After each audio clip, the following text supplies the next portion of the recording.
Thinking about launching a podcast but overwhelmed by all the moving parts? At TurnKey Podcast Productions, we take the hassle out of podcasting so you can focus on the talk, not the tech. From concept to launch, guest booking to post-production, we handle everything. Need a strategy to grow your show and turn guests into clients? Yep, we do that too.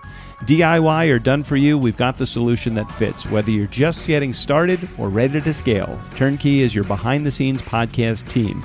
TurnKey Podcast Productions. Your voice, your message, fully produced. Learn more at turnkeypodcast.com/contact. That's turnkeypodcast.com/contact. They actually have a plan for today's Nice Guys on Business podcast. You don't want to miss it.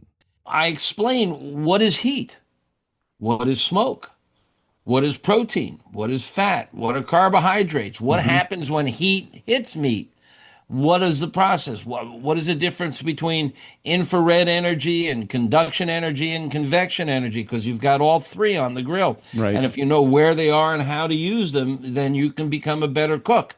And so we talk about thermometers, and we talk about different types of grills and smokers. And so there's a lot of geeky stuff in there, but it's not too far off the deep end.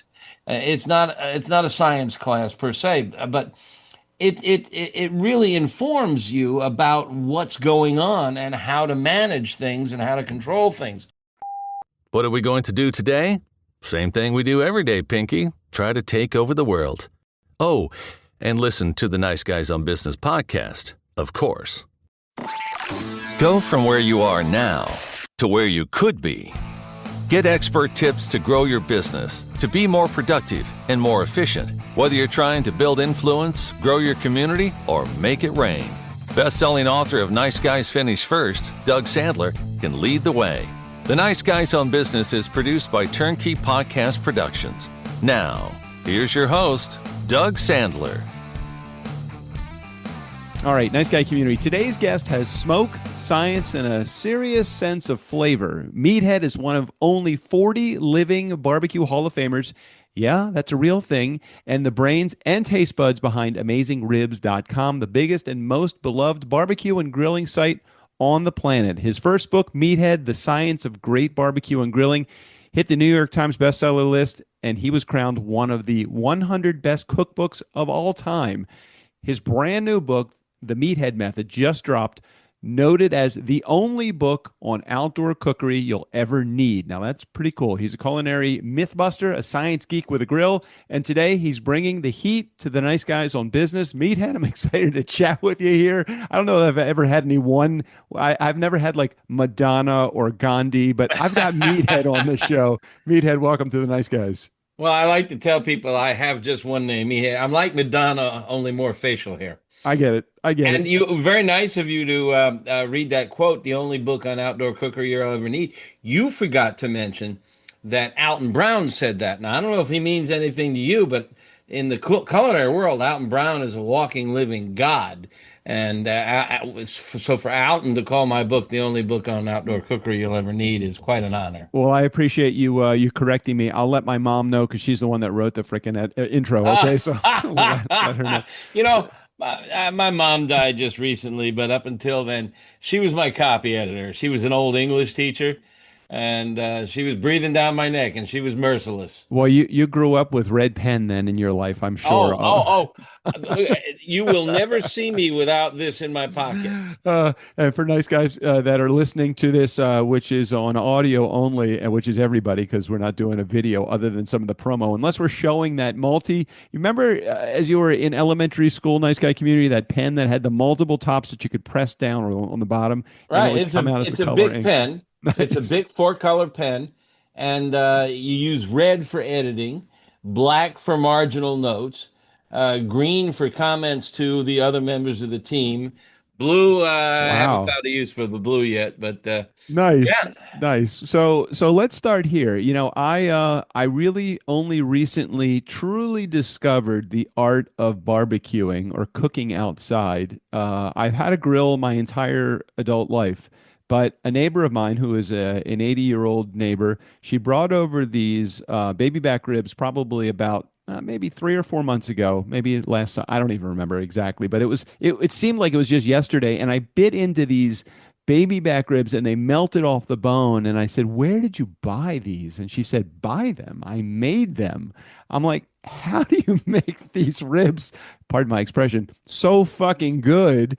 And she said, "I have a Traeger smoker and it's a pellet smoker and I put it and I forget it and that is about it." And I said, "I got to get myself a pellet smoker." So that's where my fascination came. Then when Phil Fernaro mentioned to me that you were recently on his show, I'm like, "I've heard about him, but I don't know him. I got to have him on the show too." So I'm excited to chat with you. All of that being said, how the hell did you get involved in the barbecue, smoking, grilling world to begin with? Well, I mean, almost all of us learned barbecue and grill from our dads. It still seems to be heavily male dominated. Yep, yep. We have a membership portion of our website, AmazingRibs.com, called the Pitmaster Club, which is 90% male. We've done everything we can to draw women in, but in any case, my dad was an avid griller, and he learned from his dad. And when I was about 10 years old, I started taking an interest in it. I'd hang around the grill out back with him. Hmm. He might have let me have a sip of beer every now and then, which might have Right? piqued my interest. And he was really good. His specialties were flank steak and beef ribs, Yeah, of course. and I fell in love with the smell and of grilling food and the taste. And when I went off to college, I lived in an apartment that had one. It had one of those cast aluminum grills out back you see in the Yeah, parks. yeah. And my roommates made me cook all the time. In fact, I even scheduled my classes so I could watch Julia Child in the morning. Wow, wow. So it sounds like you're a griller turned businessman rather than a businessman turned griller. It sounds like your passion started in the preparation and the cooking side of it, and you just happened to make a business out of it because it's great to be able to make money and a passion that really drives you. Is that fair? Oh, that's something else I learned from my dad. Dad said, figure out what you love to do and make your living at it. Um, and of course, that led directly to the fact that I worked in liquor stores all through college and for many years after. I was the wine critic of the Washington Post and the Chicago Tribune for many Heard years. that So about you. I'm into both food and drink, All right. So solid before and liquid. before you go on, so if you're grilling ribs or you're smoking ribs or a good brisket, do you prefer a Cabernet or are you going to go with something a little bit more like a Grenache or do you stay lighter with a Pinot Noir or Well, what the, do tr you? the in the barbecue world, the fallback is beer. True. I think the secret in matching food and drink, food and wine, or drink cocktails, whatever, is what's the dominant flavor. If you're Mm. doing ribs and you got a really rich, sweet Kansas City style barbecue sauce like Sweet Baby Ray's or something Yeah, like yeah, that, yeah, of course. then you want to match up with that. I often suggest going for something like an Asti Spumante, which is a sweet, Nice. slightly sweet white wine, but the sweetness balances against the sweet sauce, So I'm gonna which is I'm the gonna dominant flavor. I'm gonna go if I'm going dry rub, I'm going with an old fashioned because it really just is a nice smoky flavor on both. An old fashioned made with rye as There you opposed to go. bourbon. There I you go. love Yeah, that rye has idea. really come on to it, coming into its own in the past few years. I'm so excited to chat with you. I don't know now that whether I talk wine, liquor, or barbecue. Where do you want to start, man? Because this is a fun conversation already. Well, you tend to be business oriented, and we have a really interesting business story. Now, Yeah, yeah. yeah, food and drink were always of my interest, but I've always had an interest in business, and I took business classes in college, and the website, which was the genesis of all this, began in 2005. Hmm. One of my neighbors was a butcher and he was bragging about his ribs, and I was very proud of my ribs. And we were, a couple of chest thumping guys here. Okay, Yep. we're gonna have a throwdown. And our wives were the judges, and they very wisely called it a draw. But That's I smart. had, back in 2005, I needed to figure out if there was a way to do ribs better than the way I was doing it. So I went out on the internet. Now this is, I think this is pre-Google, um, Yeah, for and sure. uh, there weren't any books on barbecue and grilling. It was really, the barbecue boom that we're in now hadn't begun yet. I said, well, heck, I was a journalism major in college. I did quite a bit of writing and photography, and I was pretty good at them. And so I decided let's build a website about it. Nice, And nice. I started with one recipe, amazing ribs, and it is now 2,000 free pages of recipes, barbecue, grilling, smoking, curing, you name it, it's all there. And side dishes, and then there's product reviews. We've got a guy who works full time testing grills and smokers. And Nice. no, we're not interviewing for help or I was gonna say, wait a minute. I went in for this position. Can that's I? his I want to be full-time your. job. We got another guy who tests thermometers. It's a really interesting website, and from the business standpoint, this is something that's really interesting. It was a pretty standard free website. I did all the coding and built it myself, and wrote almost all the articles and everything myself. But back in 2004, I think it was, no, 2014, sorry, 2004 Okay. and 5 is when we launched the website. Yep. Yep. 2014, we rolled out a membership portion, and we didn't put a paywall on the website because we wanted to share all this information. Right. I wanted to educate. So we created a section of the website that is a membership portion, and it's like the old, what we used to call a message board. Mm-hmm. It's interactive. Right. Websites are a broadcast medium, Right. Right. like we're doing right now. Your audience is listening, but they can't chime in. And a website that people can drop in, they can ask questions in the comment section and stuff, but it's really not a two-way conversation. But the old message boards were two-way conversations. So we Mm-hmm. created what we call the Pitmaster Club, which we charge an annual fee, $35 a year, Sounds and reasonable. and we have 13,000 paid members right now. Wow. Do the math, nice guy community. Well, and this was a pioneering thing back in 2014. People weren't charging for information on the internet back in those days. I don't know when the New York Times started charging, but it was around the same time. Mhm. Now more and more sites are doing a membership side, but we were, as near as I can tell, the pioneer, if not one of the pioneers. Great business model. I want to go back to one of the things that you had as your origin story, and it was that one recipe for ribs. And I think about, and we can argue this point or we can agree on this point. I'm not really sure. We'll figure it out as we have the conversation here. Low and slow. I was always told that the best way to have the most tender ribs is to do them low and slow. And if you do it on a smoker and you do it at 250 or 275 or maybe even 225 if you want to keep it as a longer cook, that is a true way for the most tender ribs. But I've seen plenty of people go to the store, buy ribs, throw them on the grill, whatever, 400, 500 degrees, and have them done in a couple of hours. And those are just as good, but maybe not quite as tender. Now, what's your perspective on doing ribs? Well, I'm kind of known as a geek. All right. I know And the you're a science website, guy. You're a science guy. well, the first book is Meathead, the Science of Great Barbecue and Grilling, and we definitely. So the answer to that question is real simple.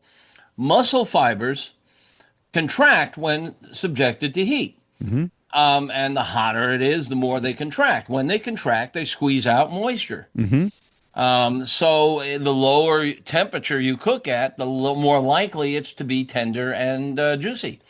So for most smoking recipes, we standardize at 225 Fahrenheit. Hmm. And the reason we standardize is that it's a little tricky sometimes to nail the temperature and hold the temperature in rain, in snow, in Right. heat. Now, these you mentioned Traeger and you mentioned pellet smokers. Traeger is one of the pellet smokers that is it's a relatively new Hmm. subcategory of smoking. And by the way, they're smokers, they're not grills. We can Right, talk more about that in a little bit. But Traegers are automated, they're thermostat controlled. right, So right. it's a lot easier to hold temp. But Totally. back when we first launched, there were no No, thermostat cookers. you go out there with the blanket, and you'd put your coal, and you bring it, you open it up and close the whatever it is a little bit, so you can get whatever. I it's Yeah, a and well, whole you different had to you have active. essentially two fuels. Technically, you can't count oxygen as a fuel, but I do. You Right. have oxygen and charcoal or wood, and you have to come to the proper balance of the two to get the right temperature and the right flavor, and that's part of the artistry or the craftsmanship of proper grilling and smoking.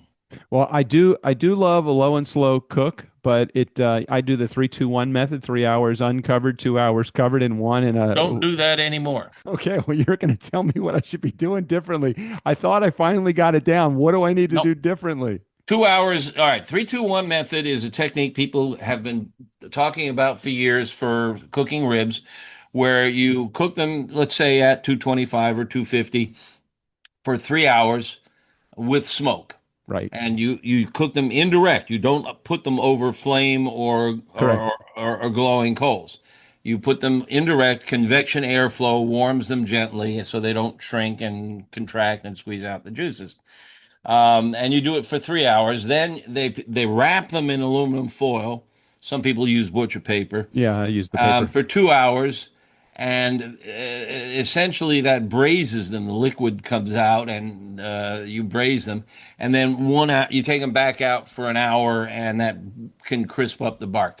2 hours in foil is way too long. Way too long. All right, all You right. end Tell up me. with mush. You end up with mushy meat. Yeah, you Um, can. I got it. I got it. So tell me. So tell me what's the new method that I'm going to employ from Well, here just on out. 1 hour in foil is all you need. Got it. Okay. So go 3 or 4 hours, then 1 hour in foil, then 1 hour out. Okay. And most of the time, I mean, I cook ribs all the time, and a lot of time wrapping it in foil is an optional process. You Right. don't need to do it. You can just do it 4, 5, 6. Baby backs take, if you don't wrap them, baby backs will take 3 to 4 hours. Spare ribs 5 to 6 hours, and you don't have to wrap them. They come out fantastic. If you wrap them, they do get a little more tender. But The thing that really intimidates me is the larger cuts of meat. You take a brisket, for example. You know, you have $150 invested in this slab of beef, and you throw it on your smoker or your grill. In my case, the smoker.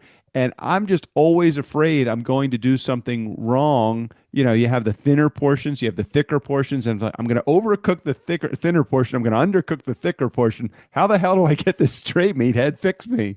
Well, it's easy. First of all, go to AmazingRibs.com and read everything I've written about brisket, and I'll walk you through it and hold your hand. Okay. But your issue about thin portions and thick portions, brisket is the pectoral muscles of the steer, and cattle don't have collarbones. Hmm. So the head, the neck, the shoulders, the upper half of the body are all borne by these chest muscles. That's they're very vital, and they bear a lot of weight. So it's a very tough muscle. So it has to be cooked low and slow. It has to take a long time because there's a lot of connective tissue in there Hmm. that you need to soften, and it breaks down and softens with long, low and slow cooks, and it gets very tender. And some of these connective tissues get gelatinous. And a properly cooked beef brisket, if you pick it up and shake it, it kind of goes wubba wubba wubba. Hmm. But the secret, one of the ways around the problem that you're struggling with is there's the shape of the brisket is there's a big fat end and then it tapers to a Right. skinny end. Right. And the reason there is there's two muscles that overlap. And one muscle is called the flat muscle, and the other muscle is called the point. And if you separate the two muscles, And this is what most of the top competition cooks are doing now. And it's very easy. There's just a very thick fat layer in between them. You Right. can do it with your bare hands or you can do it with a knife, but just separate the two muscles and cook them side by side. The flat muscle now is very uniform in flatness and Mm. thickness. The point is a little odd shape, but it has more fat, and it's the juicier portion. So if you separate them, then you overcome some of this problem of having. But this goes back to the old days. Perhaps your audience has heard of what we call burnt ends. When people cooked a brisket whole, it's called a packer brisket. When they cooked it whole, Hmm. the skinny ends cooked faster and were often burnt slightly. And people would cut those off, chop them up, and serve them separately, and they became a delicacy. The great author Calvin Trillin once wrote about the fabulous burnt ends at Arthur Bryant's restaurant in Kansas City. Um, uh, but burnt ends are really special now, but they're not made by cutting off the burnt ends. Nobody wants to burn any of the ends of their brisket. What's your feeling? And let's talk about grilling for a second. What's your feeling about cooking with fat on the meat that you're putting on the grill? I've seen some people cut it down as far as they can, and I've seen some people throw it on the grill fat side down to get a good flame under that piece of meat. What's your feeling? Meat is 75% water. Fat is oil. Hmm. Oil and water don't mix. Right. The fat cap that sits on top of a brisket, or if you get a pork loin or something, there's often a layer of fat. Hmm. It cannot, under any circumstances, on this planet or any other, penetrate into the meat because Hmm. oil and water don't mix. It can melt, it'll drip off, and it can cause flare ups. Hmm. If you have a smoker where the flame is or the heat is directly below, like on a Weber Smoky Mountain, some people put the fatty side down to act like a heat shield. Hmm. But no, I mean, and the other thing is on a brisket, for example, the fat can be up to an inch thick in some Right. places. Okay, so you're going to get your brisket. You're going to sprinkle a really nice spice rub on top of everything, and then you put it on the smoker, and 12 hours later, and it can take 12 to 14 Right. or more. Right. 12 hours later, it's ready to go, and you cut it into slices and serve it to your guests, and they look at that thick layer of fat on the top of it, and what do? They cut it off. Right. They're not going to Exactly. eat a half inch of fat. Right. Well, there go all your spices. Get rid of it. I got it. So before you even start the process, you're taking the fat Get rid of off of that almost all brisket. the fat. Trim it down almost to bare meat. Hmm. It is not going to penetrate. Now, we all know fat is flavor, but it's the fat that's within the meat. Hmm. It's Okay. in between the muscle fibers that is where all the flavor comes from. It's what we call marbling. You know about that in a steak. Of course. So the fat in between the muscle fibers is what you want, but the fat on top is just wasted. All right. Let's talk about it. Now, one other Yeah. thing: Yeah. Yeah. trim it, freeze it, save it, because the next time you do burgers, you might want to mix some of that into your burger mix. Oh, good plan. That is a great plan. I never thought about doing that. Good idea. I'm sure Well, we that's can talk about that because there's some really interesting tricks to doing great burgers. tell me about okay, so buying ribs at the store, there's always a very, very thin layer of I think it's called silver skin. Is that what it's called? That It, you it's just we normally it's called the membrane. me It's the membrane. pleura. Right. It's the So pleura. now We have it too. Think about your ribs. Your ribs protect your vital muscles. Your heart, your lung, your liver, your stomach are all inside your rib cage. And on the underside of those ribs, there is a membrane. You have it also. Your pleura. You've heard of pleurisy. It's a disease of the pleura.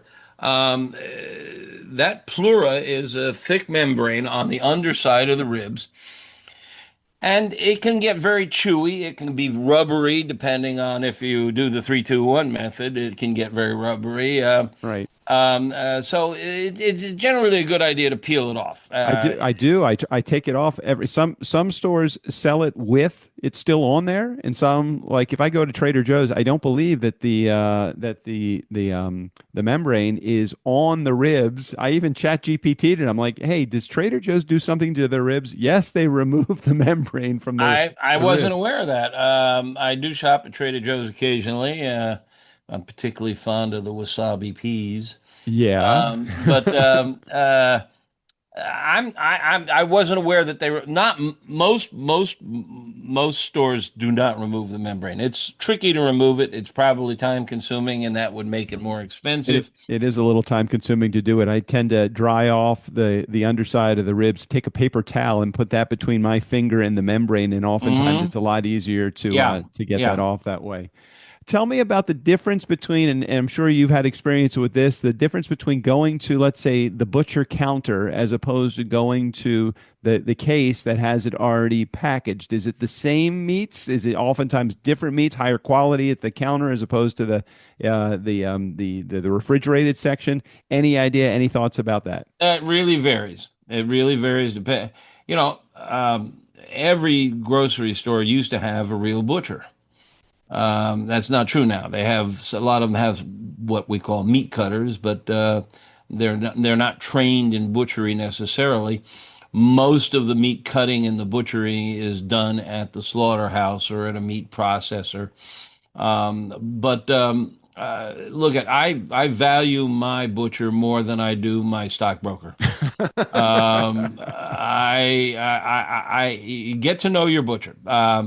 I walk in and the butcher will often see me and say, "Hey, we just got in some USDA choice ribeyes, Right. but boy, they're so heavily marbled, they're almost prime.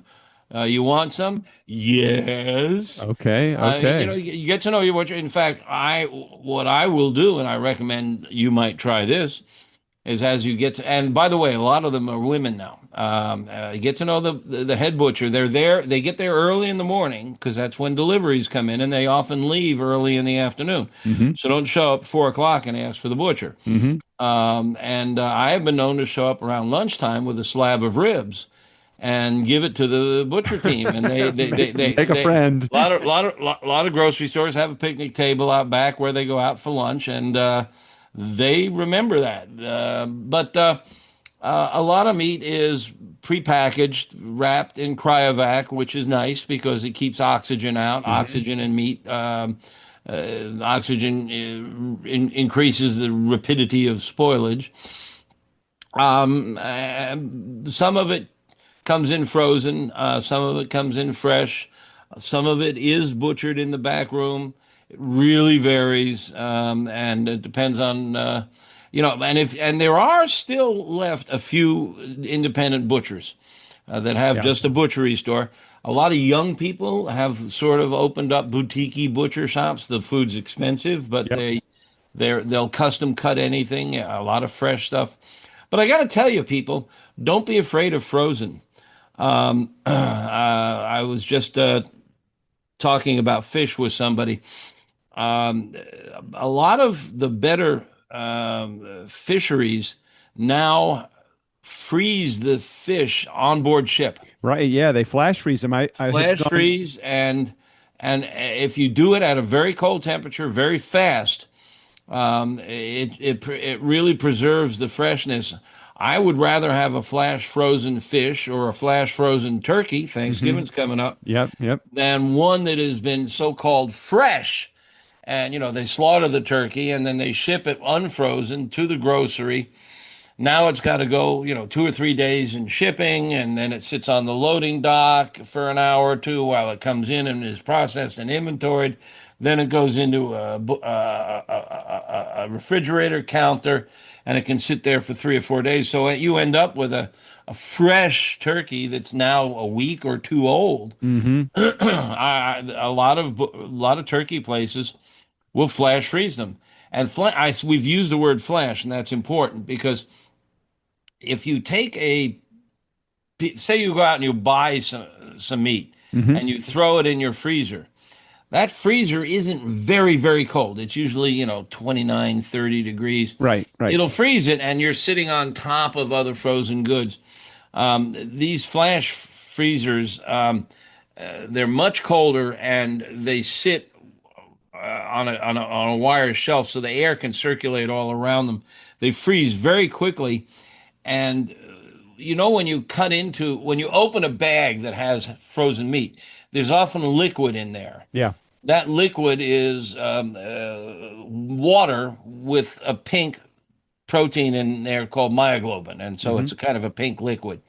Um, that pink liquid comes from, if it's slow frozen, the muscle fibers are punctured by the ice crystals that form. The ice crystal can be very sharp, and they puncture the muscle fibers. But if you flash freeze, the ice crystals are really small and they don't puncture the muscle fibers. So that's really an important thing to look for. Nowadays, you can go into some of the higher end restaurants, especially if you're traveling to, let's say, Las Vegas or somewhere, and they have this case of dry aged meat. And it seems like it almost, as you're looking at it, it looks like it's spoiled meat. It has Yeah. mold or something outside. How is that healthy? And then how do they actually make that into something that is actually a premium product as opposed to a product that you're thinking, wow, should I even be eating that? Yeah, yeah. Dry aging is a process where, let's focus on steaks because that's what's most Yeah. often dry aged. And usually it's dry aged in a large muscle primal, like the prime rib, Hmm. 7 bones. It can, weigh 18, 20 pounds sometimes. And it has to be kept at a very cool temperature. The humidity needs to be controlled. There needs to be airflow. And what happens is there's enzymes within the meat that tenderize the meat. So as it ages, those enzymes really go to work and they can really tenderize the meat. Mm. But also in the airflow, moisture evaporates. So you're concentrating the flavor. So a dry aged piece of meat will often have a really concentrated flavor, and it will be exceptionally tender. But in the process, mold often grows on the outside, Got it. and they will trim off all that mold. So, You won't eat it. uh, consumers' fascination recently in the last decade with Wagyu beef, priced extremely high. Thoughts about that? Yeah, actually, last night I had some Wagyu beef. I'm not a huge fan. I'm not either. Wagyu is a breed of cattle. Everybody here has heard of Kobe beef. Hmm. It's a very specialized type of beef out of Kobe Prefecture in Japan, and the meat is very heavily marbled. Remember, we talked about marbling. Marbling is the layers of fat that run in between the muscle fibers. And if you look at it, it looks like a doily. It's got a lot of white shreds of meat, of Hmm. fat in between the muscle fibers, and it contributes a lot of flavor, makes it very tender and rich. Kobe beef, you won't find it in stores in this country. I think there's maybe a dozen restaurants that sell it. But that breed of cattle has been crossbred and is available in the United States. It's often crossbred with Black Angus. And you can find this Wagyu beef, which has Japanese ancestry. And you might find it at high-end groceries. It's available on the internet, mail Hmm. order. I buy it from a company called Allen Brothers, and it's really tender, really juicy. It can be too rich, Yeah.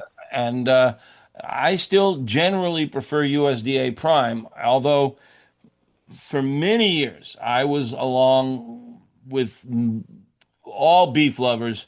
If you ask a true beef lover what's the best cut of beef or what's their favorite, they all say ribeye, and I was among them. But one day, for the fun of it, I bought some flank steak, Wagyu flank steak. Uh-huh.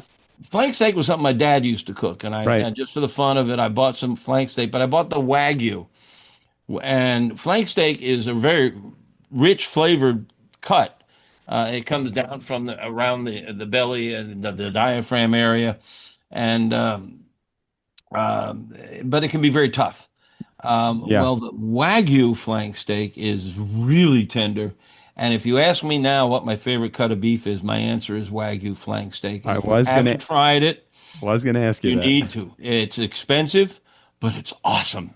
All right, so give me, you don't have to name any restaurant names, but give me the ideal menu that you would like to have if you're going to sit down for a nice meat dinner. What are you ordering, and what are you having as the accoutrement along with it? Give me your ideal dinner. Well, if I'm an omnivore, dude, I mean,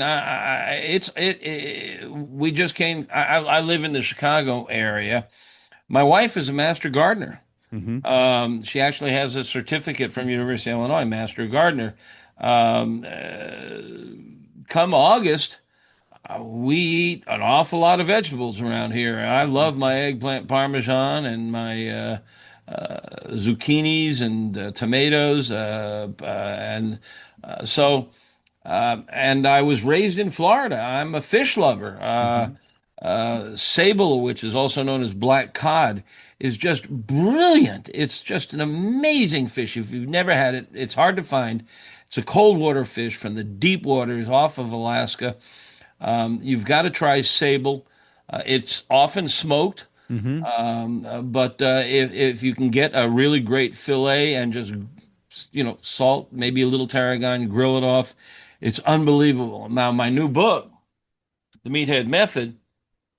Um, Perhaps you've heard of a restaurant group known as Nobu. Yeah, of course. Of course, they're a very famous restaurant in Vegas. Out, they have other restaurants in New York and Chicago and elsewhere. He does black cod, which is another name for sable, Uh-huh. with a miso sauce, and I've replicated that recipe in the book, and it's just effing amazing. Unbelievable. I love talking food with Meathead. This is a great conversation, and we're going to continue on here. So what's on tap for tonight or tomorrow night? When's the next time that you're on the money for having to make the meal? Well, last night I grilled up some Wagyu flank steak, which was just brilliant. I don't do that very often because it's expensive, but my wife is a beef lover also. Master gardener that she is, she loves her beef. Yep.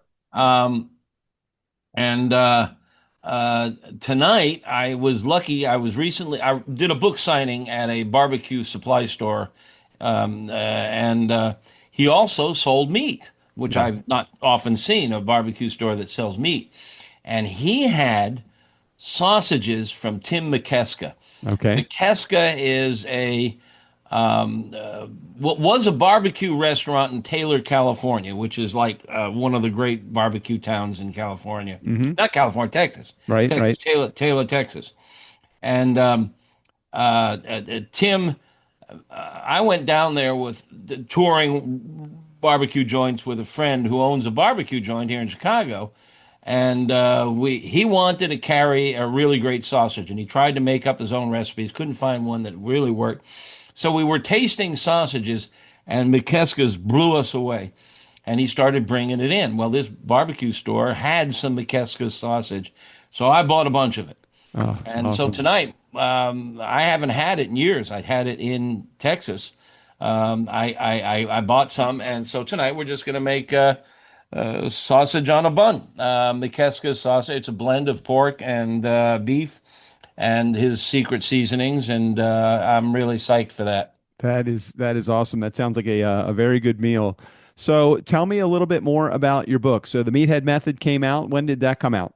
Came out in May. Okay, so May of It's 2025, if you're listening mhm. to this down the road. It came out in May. And what was the hope when the book came out? What was your goal for writing the book? Well, there's two books, and you can see them over my shoulder here. The first book, Meathead: The Science of Great Barbecue and Grilling. That's the one that made the New York Times bestseller list. That Southern Living magazine called it one of the 100 best cookbooks in the world, and that included Julia Child and Jacques Pepin and all those big shots. And it has sold 250,000 copies. Wow. Most cookbooks are doing great if they do 10 to 20,000. 250,000 is extraordinary for a cookbook, Congratulations. That's and I'm awesome. very happy with it. And it's divided in half. The first half is the science of barbecue and grilling. I want people to understand. It's the old theory about teach a person to fish or give Right, a person to right, fish. right. Um, I explain what is heat, what is smoke, what is protein, what is fat, what are carbohydrates, what Hmm. happens when heat hits meat. What is the process? What is the difference between infrared energy and conduction energy and convection energy? Because you've got all three on the grill. Right. And if you know where they are and how to use them, then you can become a better cook. And we talk about thermometers and we talk about different types of grills and smokers. And so there's a lot of geeky stuff in there, but it's not too far off the Right. deep end. It's not a science class per se, but it really informs you about what's going on and how to manage things and how to control things. People tell me that they slap their forehead black and blue at while reading it. It's Well, a just lot of pictures in there too. I was watching, looking at the diagrams, makes it really easy to be able to determine what is what. And the side, don't feel nice guy community. That's the boring side of cooking. It oh actually is no very no no. interesting to learn this stuff that Meathead's got in the book. Well, none of that, but I did all the photography. I did my master's in photography. And the new book, The Meathead Method. Now, okay, the first book divided in half. The first half is textbook, second half is recipes. Right. And the recipes demonstrate the science that we talk about in the first half. Well, the second half, the second book, The Meathead Method, is more about methodology, more Hmm. about technique, more about things that you can do on the grill. For example, you like fried chicken? Yeah. Yeah, who doesn't? I was looking at your Dutch oven method for frying chicken on the grill. Yeah, yeah, yeah. Oh man. Because you love fried chicken, but you don't cook it at home. It's too messy, too It's smelly, a and it mess. It right, just sets splatters off all every over the smoke stovetop and the alarm. counter, and it Right, right. sets off the smoke alarm. Yep. So you get yourself a Dutch oven, and you pour about 2 inches of oil on it.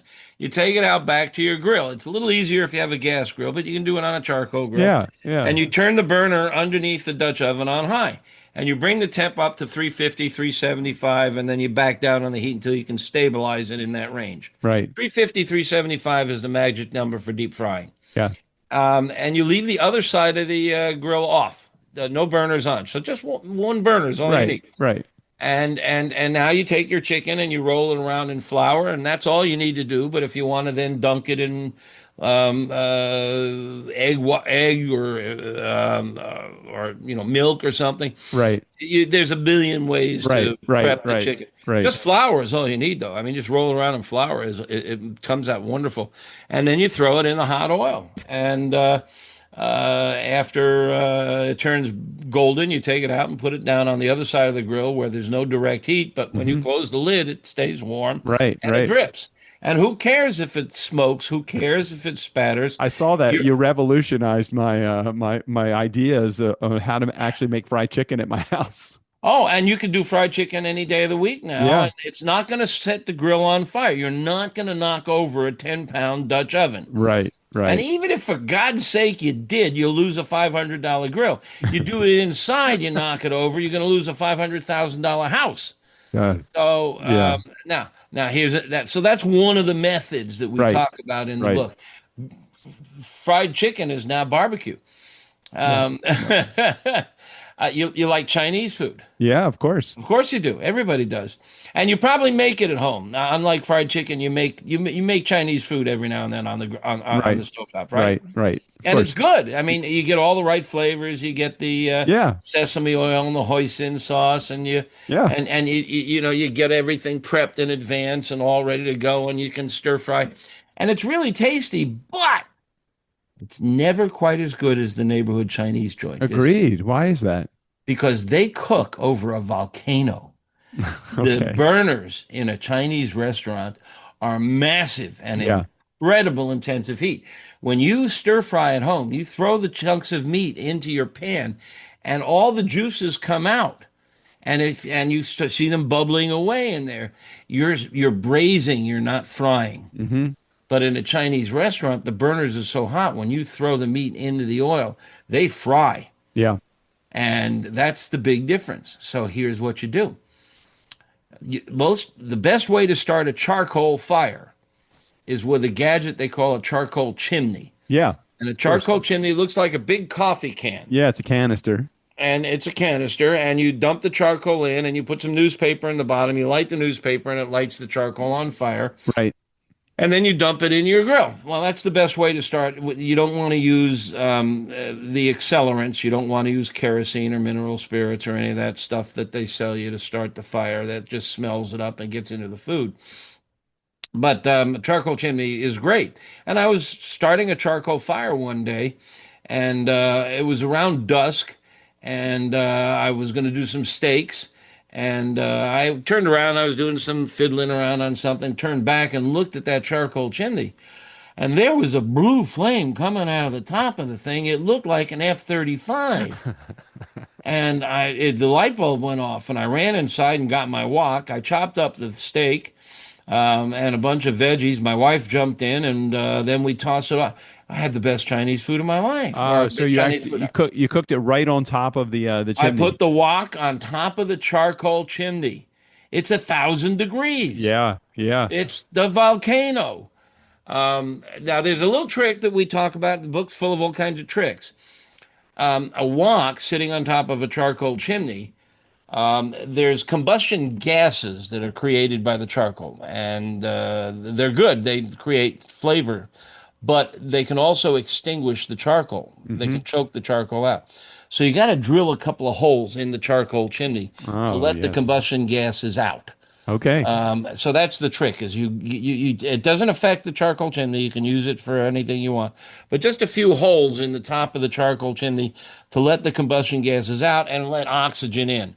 And then you can put the wok on top, and you don't have to worry about extinguishing your charcoal. Well, just a couple of tricks that he has that Meathead has given to you today. The book is called The Meathead Method. It's the only book on outdoor cookery you will ever need, according to Alton Brown. So make sure that you get a copy of that. I'll make sure I put a link in the show notes for that as well.